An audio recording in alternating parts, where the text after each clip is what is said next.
Hello student, आज हम लोग 10th क्लास के केमिस्ट्री का चैप्टर नंबर 2 यानी कि अम्ल, भस्म तथा लवण, ठीक है, बोल सकते हैं एसिड, बेस और साल्ट। हम लोग स्टार्ट करेंगे। चैप्टर नंबर 1 हम लोग देख चुके हैं, उसमें हम लोग 4 लेक्चर, टोटल उसमें कितने लेक्चर थे? 4 लेक्चर उसमें हम लोग ये अपलोड कर चुके हैं। यदि आपको ऐसा लग रहा है कि सर नहीं इसमें कुछ आपका टॉपिक छूट रहा है तो आप कमेंट सेक्शन में बता सकते हैं, ठीक है। और रेगुलर वीडियो को देखते रहिए और ज़्यादा से ज़्यादा शेयर करिए, ठीक है। और यदि पहली बार आए हैं तो चैनल को जरूर से जरूर सब्सक्राइब करें, ठीक है। तो चलिए आज हम लोग न्यू चैप्टर स्टार्ट करें। हेडिंग डालिएगा, क्या हेडिंग आपका है कि अम्ल, भस्म तथा लवण। देखते हैं, अम्ल,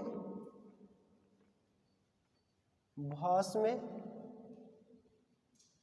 एवं लवण, ठीक है।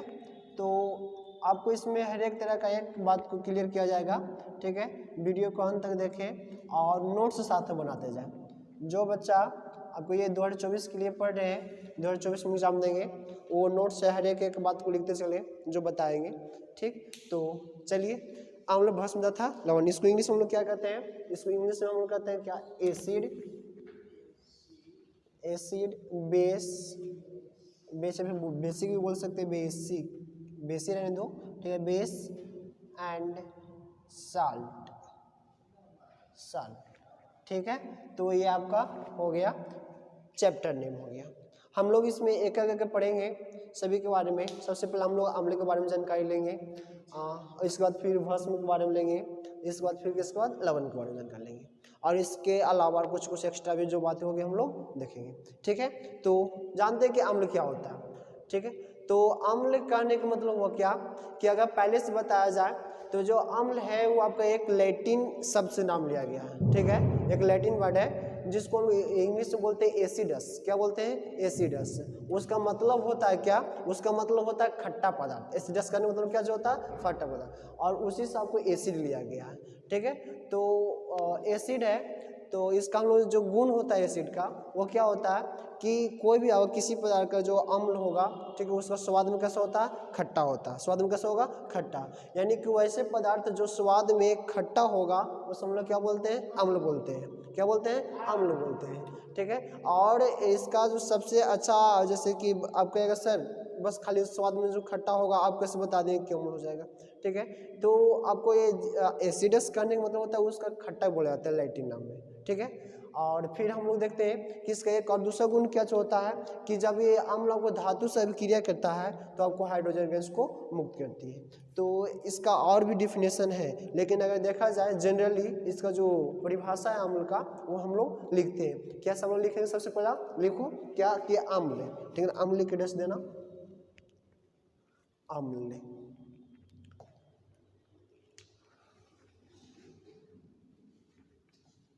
अम्ल, ठीक है। तो लिखेगा वैसा पदार्थ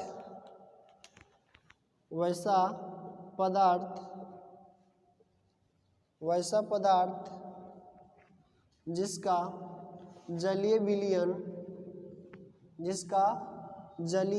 जलीय विलयन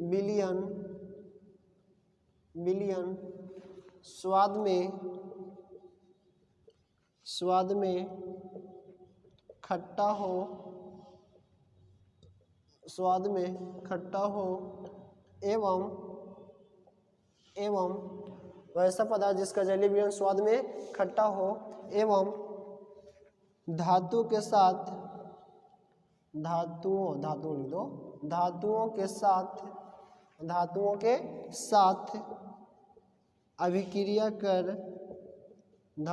साथ अभिक्रिया कर हाइड्रोजन गैस मुक्त करता है। क्या करता है? हाइड्रोजन गैस मुक्त करता है, गैस मुक्त करता है, अम्ल कहलाता है, ठीक है। ये आपका एक डिफिनेशन हो गया। या हम लोग जो जनरली हम लोग अगर यूज करते हैं वो डिफिनेशन आपको क्या जो हो गया, आया बात समझ में? क्या होगा कि वैसा पदार्थ जिसका जलीय विलयन क्या जो होगा, स्वाद में खट्टा होगा, उसे हम लोग क्या बोलेंगे, अम्ल बोलेंगे। और आपको जो धातुओं के साथ जो अभिक्रिया करेगा, अभिक्रिया करने के बाद कौन सा आपका गैस को ये मुक्त करेगा, आपका हाइड्रोजन गैस को मुक्त करेगा, उसे हम लोग क्या बोलते हैं, आपको अम्ल बोलते हैं। ठीक है। इसके बाद हम लोग और देखते हैं, और इसमें और एग्जाम्पल इसका आएगा देखेंगे। लेकिन इसके बाद हम लोग जानते हैं किसके बारे में, थोड़ा सा अब भस्म के बारे में। किसके बारे में, भस्म के बारे में। लिखेगा कि भस्म, भस्म क्या है, या फिर भस्म लिखकर डैश दे दीजिए, भस्म लिखिए। भस्म क्या है तो लिखेगा क्या, वैसा पदार्थ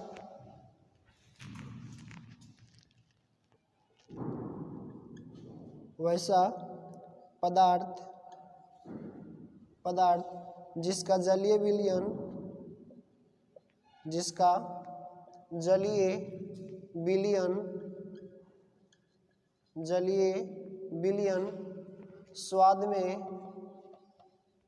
स्वाद में कड़वा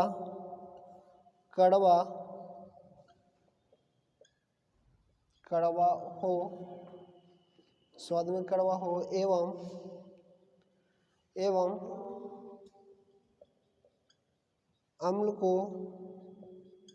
उदासीन कर दो, या फिर अम्ल के साथ अभिक्रिया कर उसे उदासीन कर दे। अम्ल को अम्ल के साथ, इसलिए दिए अम्ल के साथ अभिक्रिया करने पर, अम्ल के साथ अभिक्रिया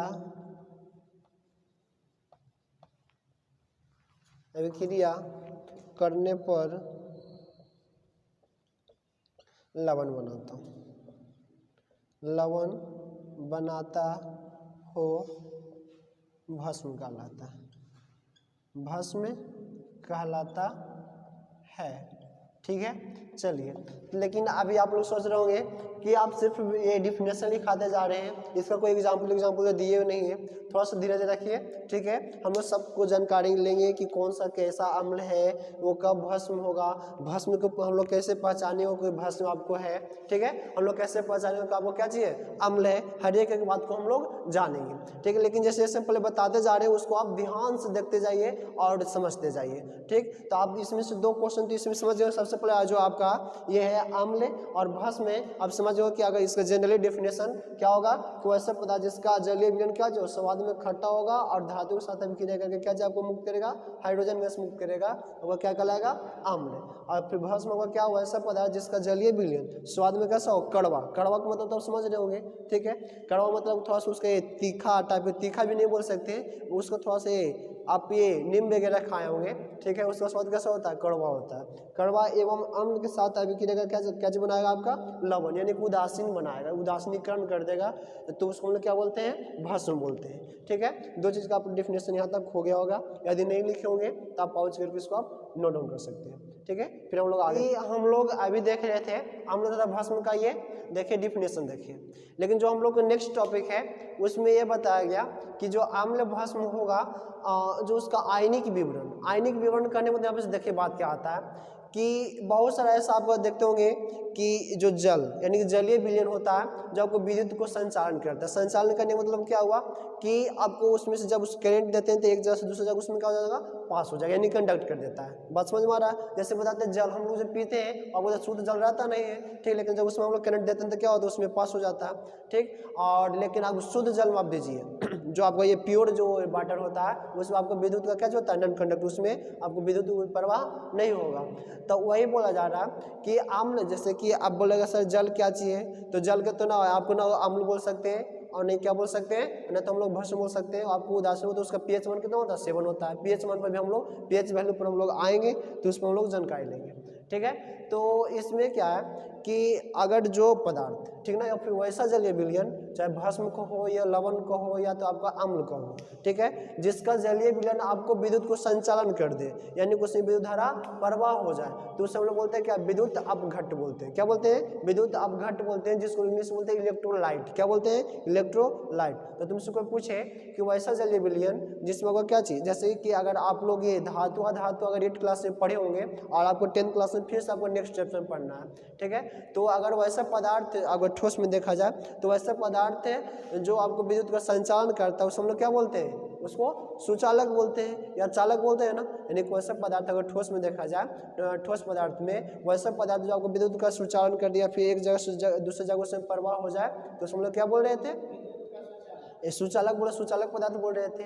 और जो आपका ये विद्युत का चालन नहीं करेगा तो उसको हम लोग क्या बोलते थे, कुचालक बोलते थे। तो उसी प्रकार से आपको जलीय में यानी लिक्विड में, यानी कोई ऐसा लिक्विड जो आपको क्या चीज करे कि जिसमें आपको विद्युत धारा का प्रवाह हो जाएगा, उस हम लोग क्या बोलेंगे, आपका विद्युत अपघट बोलेंगे, यानी कि इलेक्ट्रोलाइट बोलेंगे, ठीक है। और जो आपको विद्युत धारा को आपको प्रवाह न होने देगा उस हम लोग क्या बोलेंगे, आपको विद्युत अनअपघट बोलते हैं, जिसको इंग्लिश बोलते हैं नॉन इलेक्ट्रोलाइट। क्या बोलते हैं, नॉन इलेक्ट्रोलाइट। तो लिखेंगे हम लोग नेक्स्ट, क्या लिखना हम लोग को, विद्युत अपघट्य, विद्युत अपघट्य,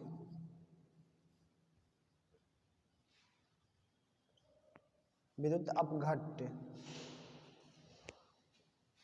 यानी कि इलेक्ट्रोलाइट, इलेक्ट्रोलाइट, ठीक है। तो लिखेंगे का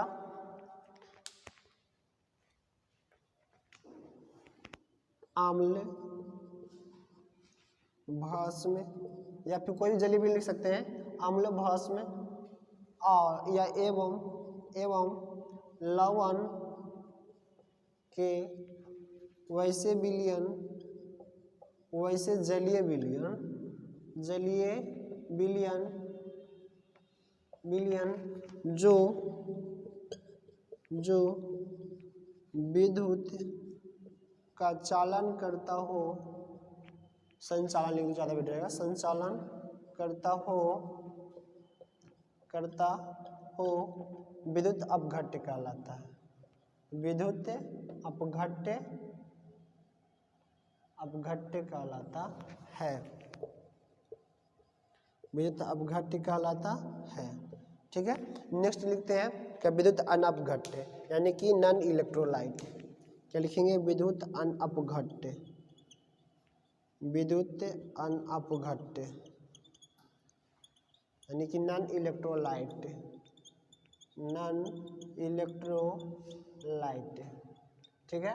क्या इसका लिखेंगे, ये स्टूडेंट यहाँ से लिख दो ना, ये लिखना कोई जरूरी नहीं, आप यहाँ से लिख सकते हैं कि वैसा जलीय विलयन जो विद्युत का ठीक है। इसका एग्जाम्पल क्या क्या हो सकता है, हाँ क्या, जैसे कि विद्युत अनअपघट में क्या है, वैसे जलीय विलयन जो विद्युत का संचालन ना करता हो, क्या होगा, ना करता हो, आपका क्या चीज कहलाएगा, विद्युत अनअपघट्य कहलाएगा। क्या कहलाएगा, विद्युत अनअपघट्य कहलाएगा, ठीक है। इसके एग्जांपल हम लोग देखते हैं। देखिए इसमें जैसे में एग्जांपल हम लिख सकते हैं, का इसमें एग्जांपल लिख सकते हैं आपको, सोडियम क्लोराइड। क्या होता है, सोडियम क्लोराइड, सोडियम क्लोराइड जैसे में हो जाएगा सोडियम क्लोराइड, जिसका आपको फॉर्मूला याद होना चाहिए, क्या होता है, NaCl। देखो जो भी हम बाबू लिखते जाएंगे, आपको अगर एग्जांपल लिखते हैं और उसका जो ये केमिकल फॉर्मूला लिखते हैं वो आप याद रखिएगा, कहानी डायरेक्ट एग्जाम में आपको ये भी पूछता है, ठीक है। सोडियम क्लोराइड लिख सकते हैं, या फिर आपको क्या हो जाएगा, इसी का लिख रहे हैं विद्युत अपघट्य का, क्या हाइड्रोक्लोरिक अम्ल, क्या लिख सकते हैं, हाइड्रोक्लोरिक अम्ल, जिसको हम लोग क्या बोलते हैं, हाइड्रोक्लोरिक एसिड, जिसका फॉर्मूला होता है HCl, ठीक है। ये भी आपका क्या, एक तरह का इलेक्ट्रोलाइट है। और बोल सकते हैं सोडियम हाइड्रोक्साइड, क्या बोल सकते हैं, सोडियम हाइड्रोक्साइड, सोडियम हाइड्रोक्साइड, ठीक है। तो सोडियम हाइड्रोक्साइड को हो जाएगा क्या, NaOH, ठीक है। ये आपका क्या हो गया, आपका विद्युत अपघट्य का एक एग्जाम्पल हो गया, इसमें 2 या 3। आप इसमें जितना सारा लिखे हैं, ठीक ना, ये आपका फॉर्मूला वो भी आप पे याद रखिएगा, ठीक। अगला जैसे विद्युत अनअपघट्य में जैसे लिख सकते हैं क्या, कि आपको इसमें हो जाएगा एल्कोहल, ठीक है। एग्जाम्पल में देखें कि आपका क्या हो जाएगा, एल्कोहल, एल्कोहल हो गया, ठीक है। या फिर आप इसमें बोल सकते हैं क्या, यूरिया हो गया, यूरिया, या फिर आप ग्लूकोज जिसको बोलते हैं, ग्लूकोज, ठीक है। होगा ग्लूकोज का क्या होगा, ग्लूकोज का वो फॉर्मूला तो आप मालूम होगा का, C6H12O6, ठीक है। तो इसमें क्या, जैसे को लिखे ग्लूकोज का क्या लिखे, C6H12O6। आप जैसे कि यूरिया का लिखेगा तो यूरिया का क्या होता है, CH4N2O, ठीक है। आपका फॉर्मूला यूरिया को CH4N2 टू एल्कोहल, यानी जैसे एल्कोहल में बहुत सारे टाइप्स होता है, तो उसमें आपका एक एथेनॉल है, ठीक ना, एथेनॉल। तो एथेनॉल का फॉर्मूला क्या होता है, C2H6O, ठीक है। आप ये सब फॉर्मूला आप याद करते रहते हैं, ठीक है। जो एग्जाम्पल में लिखा जाएगा आप उसको याद रखिएगा, ओके, ठीक है। फिर और नेक्स्ट वीडियो में देखते हैं इसके आगे। तब तक यहाँ तक हम लोग बस आज तक इतने ही देखेंगे। Thanks for watching this video.